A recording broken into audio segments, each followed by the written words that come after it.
Hi there and welcome back to my ridiculous project with this Thruster 700 bike and this ridiculous 80cc two-stroke Luiji engine on it. So yesterday I fixed the clutch, which is pretty good. So this means it operates as a push bike now.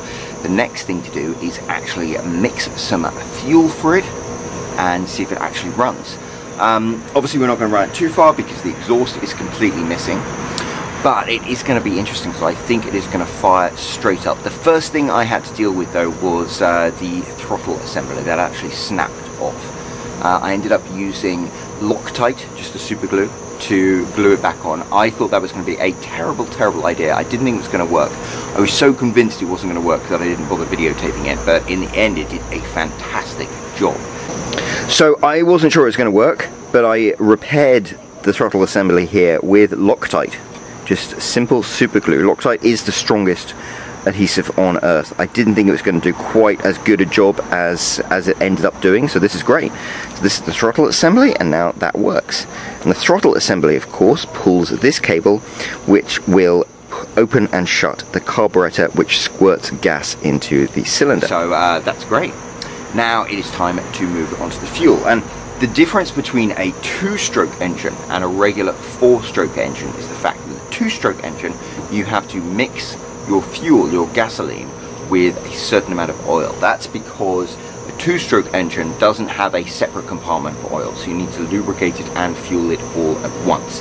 This is pretty standard for a lot of different tools, like a leaf blower or a chainsaw or something like that. Most of those use a ratio of 50:1 gasoline and two-stroke oil. Now this actually has a much higher ratio. It is 16 parts gasoline to 1 part two-stroke oil. And I'm not very good at math, but fortunately that makes it super easy. So I have a gallon of regular gasoline here, and a gallon, for those of you who live in a country that doesn't have the wonderful imperial system, is 16 cups. So here's a cup. So all I need to do is mix 1 cup of oil into 1 gallon of gasoline, and that should make my fuel. So I have here a regular thing of synthetic engine oil, two-stroke engine oil. It's the first time I've ever actually mixed this myself, but I've heard many people say and strongly recommend that you use synthetic engine oil. It's blue. Now this is really interesting. So there are a number of different things you start to learn about engine oil. This actually has a really cool thing in which you can automatically measure it out. I'm not quite sure how it actually works. There we go. But the different color of the oil is really important. When you mix this with regular gasoline, it turns it green, and this is so anybody who needs to fuel up their car and is looking for some fuel knows that they shouldn't use this stuff. Regular gasoline is yellow and two-stroke fuel is green, because this blue bit mixes with the yellow stuff. I'm using a red container as well. And it is worth pointing out that according to the local fire department rules, red means regular gasoline. You want to be using a green container for two-stroke oil.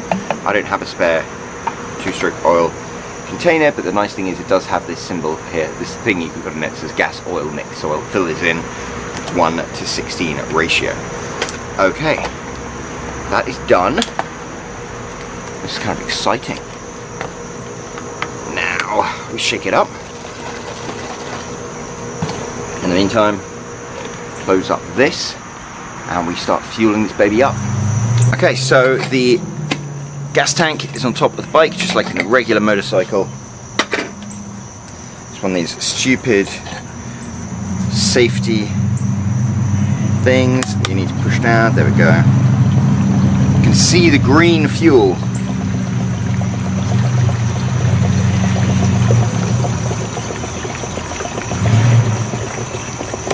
That's enough to be starting with.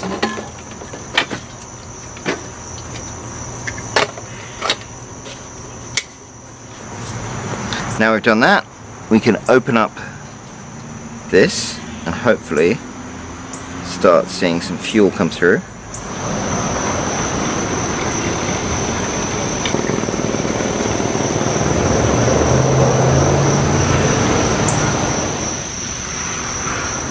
Looks like this isn't going to work.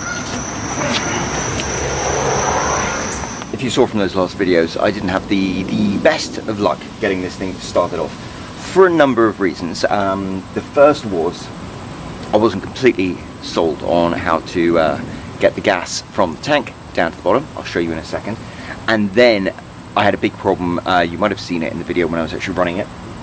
This chain here fell off the flywheel and got stuck. This rear wheel completely solidified, and that was a bit of a problem. It would have been more of a problem if I was going 30 miles an hour. It would probably been a fatal problem, but I managed to fix it, and that's why I'm quickly showing you these bits here. So I don't know if this is specific to the mechanical motorized bicycle kits, but you've got these really cool little bits where you can push out the rear wheel, and that will tighten the regular bike chain and this, which is the bike chain which drives the engine, and that has a tensioner here. So I fiddled around with that a bit. I got this nice and taut, I got the bicycle chain nice and taut, so we should be good to go at this point. The new exhaust is arriving later today, so that's going to be fun, but until then I thought I would take a stab at actually getting this bad boy running, and to do so, smile, you're on candid camera. I'm going to use my, well, I'd say GoPro. It's not actually a GoPro, it's more like a fake Pro. But let's start that one off. I did actually get it successfully running briefly yesterday and immediately fell off and hurt my ankle. So yeah, I'm going to take it nice and slow and safe this time. Okay, so here we go, ready for the first test drive. I look super hardcore and badass in this hat, as you can see. But I think it is very important to wear a helmet. I'm also going to try and switch on my GoPro.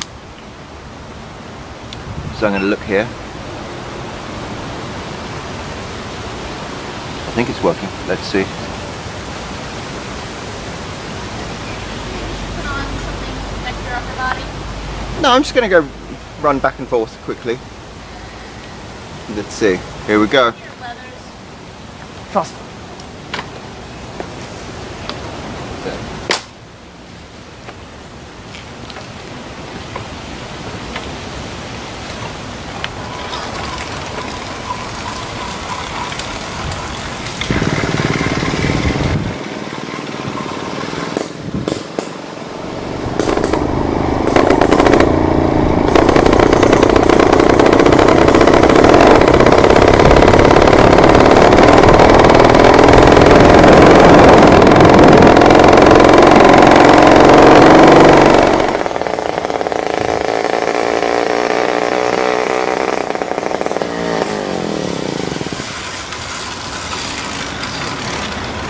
It works! So there you have it. Got the bike running. It's pretty fun. It's pretty terrifying, I'm not going to lie. You're rattling along on that at 30 miles an hour and you're like, oh my god, I'm going to die. But it's pretty cool. It is pretty cool. Here we go. So today I'm going to get a new exhaust for it, which should just be a bolt on there. And then I don't know. Then I have to figure out what I'm going to do with this ridiculous contraption, but it's fun. It's kind of insane how well it works. Like once you fire it up and get it going, it just like totters you along at a breakneck speed, and it feels like a breakneck speed. Everything about this feels completely rickety, but it's fun. It's really fun and exciting. So there we go. Stay tuned for the next chapter.